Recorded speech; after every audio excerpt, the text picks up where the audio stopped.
দ্বিতীয় বিশ্বযুদ্ধে রাশিয়ান সোলজাররা তারা আহত হলে অ্যান্টিসেপটিক কিনে লাগাতো না, তারা মধু লাগায় দিত, আর আহত সোলজার তারা মুহূর্তে সুস্থ হয়ে যেত।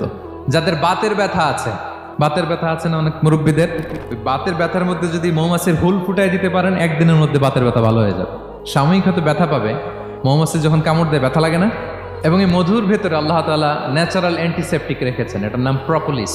মুখতালিফুন আলওয়ানু, বিভিন্ন ধরনের ক্রিম হানি, হোয়াইট হানি, ইয়েলো হানি, ব্ল্যাক হানি, নানা ধরনের হানি আল্লাহ তাআলা এইভাবে প্রিজার্ভ করেছেন মৌমাছির মধ্য দিয়ে। আল্লাহ বলেন এই যে এতগুলো মৌমাছি পুষ্প রস এনে মৌচাকের মধ্যে রসগুলো রাখে, মধু তৈরি হয়, আল্লাহ বলেন ইন্না ফি যালিকা লাআয়াতান লিকওমি ইয়াতাফাক্কারুন, নিশ্চয় এর মধ্যে আল্লাহ তাআলা চিন্তাশীলদের জন্য নিদর্শন রেখেছেন। যারা চিন্তা করে, তারা হাতের তালুতে শুধু জিহ্বা দিয়ে চেটে চেটে খায় না, তারা ভাবে কোত্থেকে আসলো এই মধু, কিভাবে মৌমাছিগুলো যায়, কিভাবে ফিরে আসে। তাহলে বলেন তো আমাদের চিন্তাশীলতার দরকার আছে না নাই?